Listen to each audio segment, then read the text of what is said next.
അറിഞ്ഞാടേ.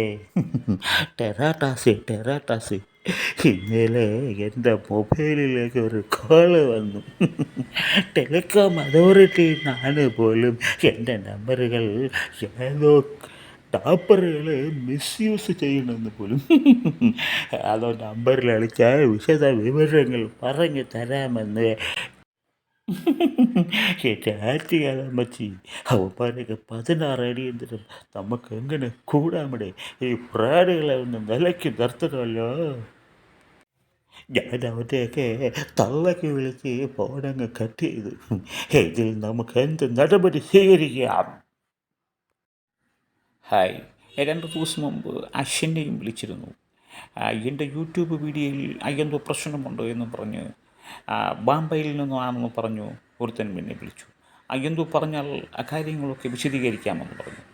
ഞാൻ ഉടനെ തന്നെ ആ നമ്പർ ഡിസ്കണക്ട് ചെയ്തു. അവന് 2 തെറിയും കൊടുത്തിട്ട് എന്താണ് അശ്വിൻ്റെ പിന്നിൽ നടക്കുന്നത്?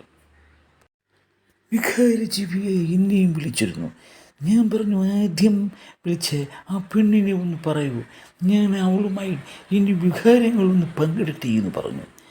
അല്ലാതെ പിന്നെ നിങ്ങൾ പറയുന്നത് വെച്ച് നോക്കുമ്പോൾ ഈ രാജ്യത്ത് നടക്കുന്ന ഡിജിറ്റൽ അറസ്റ്റിൻ്റെ ഭാഗമായിട്ടാണോ ഈ ചെറ്റകൾ ഇങ്ങനെ സംസാരിക്കുന്നതെന്ന് എനിക്കറിയില്ല. എന്നിരുന്നാലും നമ്മൾ ഇത്തരം പ്രശ്നങ്ങളുണ്ടാകുമ്പോൾ അടുത്ത പോലീസ് സ്റ്റേഷനുമായിട്ടോ നിയമം അറിയാവുന്ന ആൾക്കാരുമായിട്ടോ ബന്ധപ്പെടണം.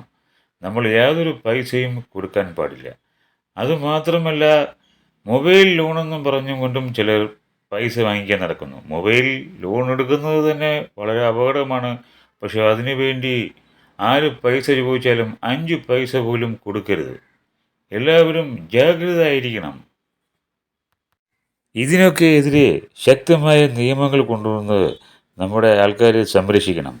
മാത്രമല്ല, 5 പൈസ ചോദിച്ചാൽ പോലും ഒരുത്തനും കൊടുക്കരുത്. അങ്ങനെയൊന്നും സംഭവമില്ല.